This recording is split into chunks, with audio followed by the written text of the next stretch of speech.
Hello guys, welcome to my channel be tricky too. तो आज मैं आ चुका हूँ दोबारा से अपनी वीडियो पे, अपने चैनल पे और आप लोगों के सामने। तो आज हम लोग पढ़ेंगे force and laws of motion, जो कि है चैप्टर 2 फिजिक्स क्लास 9 का। तो चलिए शुरू करते हैं। सबसे पहले जानते हैं फोर्स क्या होता है। अ पुश और pull acting on an object is known as force. मतलब कि अगर एक ऑब्जेक्ट पे हम लोग अपना पुश करें पुश करें अपने हाथों से, या फिर उसको अपनी तरफ खींचें, पुल करें, तो हम लोग कहेंगे कि फोर्स वर्क हुआ है यहाँ पे, कि फोर्स वहाँ पे काम किया है। ठीक है, क्लियर है। और अदर वर्ड्स में हम लोग कह सकते हैं a force is an external agent by which a body can move, और moving body comes in rest, change the direction of the body और चेंज द शेप। क्लियर है।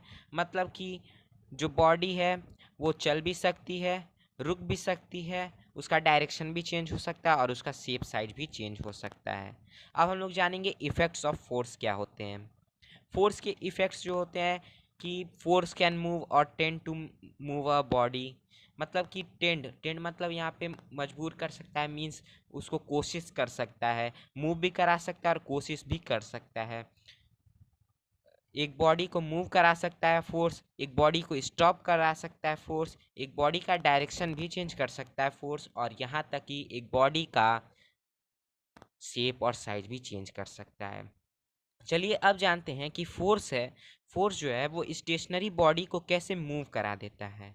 एग्जाम्पल में हम लोग ले लेते हैं किकिंग अ स्टेशनरी फुटबॉल, या फिर थ्रोइंग अ क्रिकेट बॉल।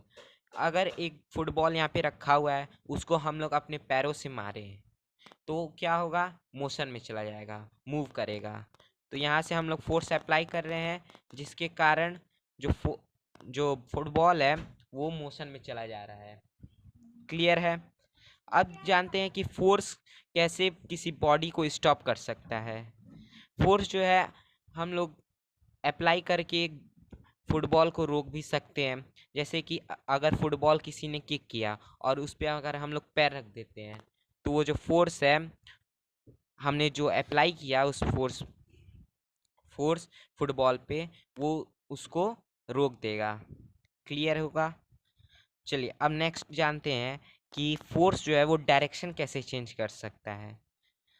हम लोग क्रिकेट खेलते हैं, हम लोगों को पसंद भी है क्रिकेट खेलना, और इंडिया में तो आईपीएल के रूप में ये त्यौहार की तरह मनाया जाता है, तो हम लोग क्रिकेट के बारे में तो जानते ही हैं।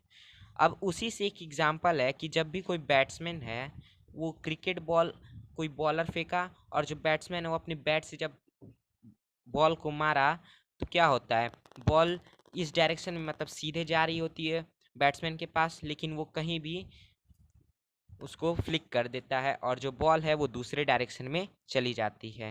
इससे हम लोग को क्या मालूम चलता है कि फोर्स जो है वो डायरेक्शन भी चेंज कर सकता है बॉडी का। अब जानते हैं कि कैसे वो शेप और साइज को चेंज कर सकता है।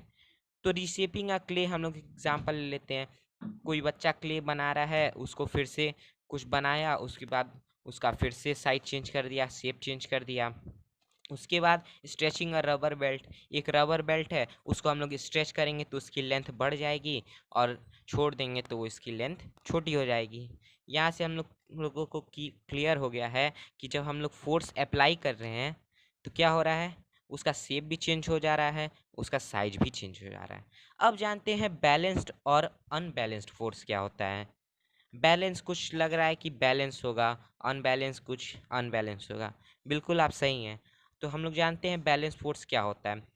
When the algebraic sum of all forces acting on an object is zero, then it will set to be balanced force. मतलब कि जितने भी फोर्स एक बॉडी पे एक्ट कर रहे हैं, वो अगर उनका जो एल्जेब्रिक सम है वो जीरो हो जाता है, तो उसको हम लोग क्या कहेंगे, बैलेंस्ड फोर्स कहेंगे।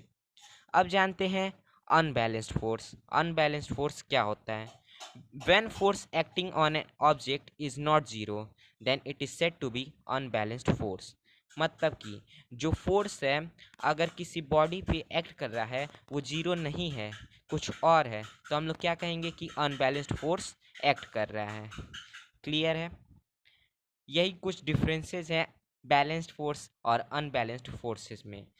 जो बैकग्राउंड साउंड है वो हमारे घर से ही आ रही है, तो प्लीज़ उसे इग्नोर कीजिएगा। और चैनल पे नए हैं तो प्लीज़ चैनल को सब्सक्राइब कर दीजिएगा।